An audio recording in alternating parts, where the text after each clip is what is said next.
All right, well, the first question, basement flooding has been, and flooding in general, has been a problem for years in Fairview Park.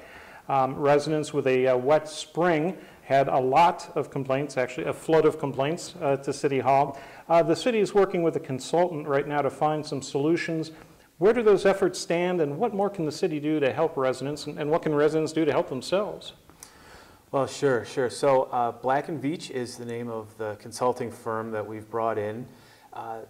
One of the things I like about their approaches is that they've encouraged us to take a holistic look at the system, to not just do Band-Aid fixes, but to build a model of the entire system, as well as putting cameras down in there. We're finding breaks that we didn't know we had, ways that size of the piping, things that we can do.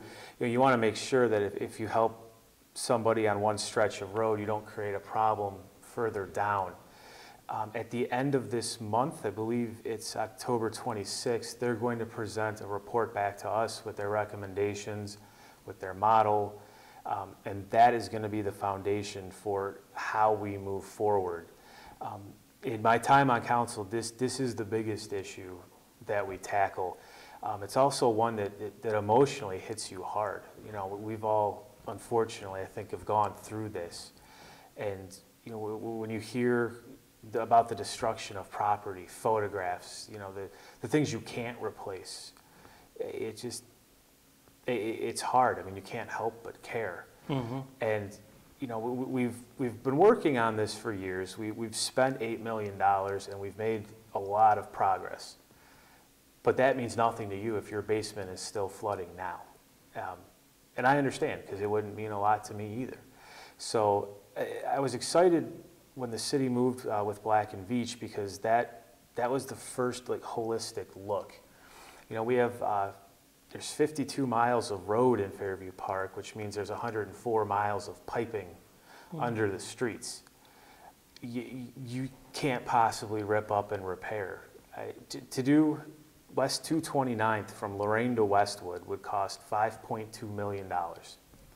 That's 25% of our budget for the entire year. That's not even half of 229. Mm-hmm. That's not even half of one street. So you have to be very methodical about how you address this and where you go. And that's what I think Black & Veatch brings to the table. We've been lucky that they're working with McKay Engineering. Our engineer, McKay, is actually the second generation. His father worked with the city. He works with the city. They have the history to work with Black & Veatch and bring together Black & Veatch's experience, with dealing with these kind of issues. But then the Fairview Park experience comes in with McKay Engineering. So we're definitely looking forward to moving on this. I mean, to me, it's the #1 priority.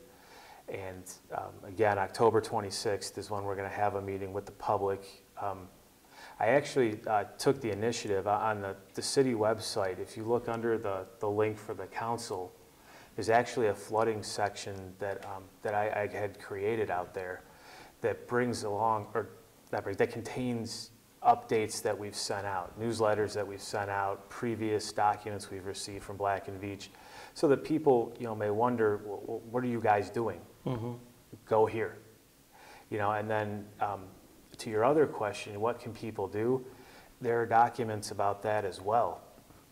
There really is an issue with people having their downspouts connected into the pipes, into the sewer lines.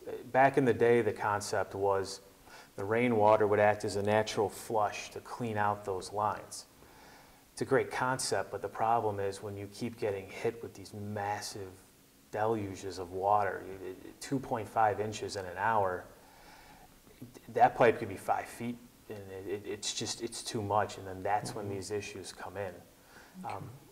So that's something they can do, have that drain out into the sidewalks. The city will help help guide you with that, what to buy, what to do, but that's the single biggest thing people can do.